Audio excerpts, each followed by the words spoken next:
ইস একটু সর্ষের তেল হইলে ডক হইতো রে। ইমরান যাবি একটু সর্ষের তেল লয়ে যা। ভাই আমি তো কাজ করতেছি। ওই রুমান তুই যা, তোর সরষের তেল লয়ে যা। হ্যাঁ আমি সরষের তেল আনতে যাই আর তোমরা সব খেয়ালো, আমি বুঝি না। আরে খামু না, কেউ খামু না, তুই যা। আরে না না, তোরা খেয়ালাবি। আরে খামু না রে ভাই, তুই যা একটু তেলটা লয়ে যা। বেশ খাইস না কিন্তু, ঠিক আছে? না, খাইবো না, কেউ আমি কিন্তু তোকে বিশ্বাস করে যাইতেছি। যা। খাইস না কিন্তু। খাম না, কেউ খামু না। এই খাবি না কিন্তু। আরে খাম না ভাই, যা যা তুই যা। খাইস না।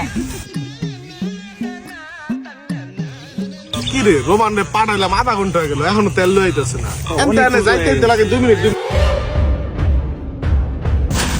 রোমান কই গেল, এতক্ষণ লাগে? ভাই আর কতক্ষণ বয়ে থাকি? তেল লাগতো না, খাওয়া ধরুন। হ্যালো হ্যালো এই যে তোরা খাইতেছস, আমি আগেই জানতাম যে আমি গেলে গা তোরা খাইয়া লাবি। এর লেগে আমি যাই নাই, আমি এই জায়গায় লুকে আসছিলাম, বুঝছস? জানতাম আমি গেলি তোরা খাইয়া লাবি, এর লেগে আমি যাই নাই, আমি ওই জায়গায় লুকে আসছিলাম।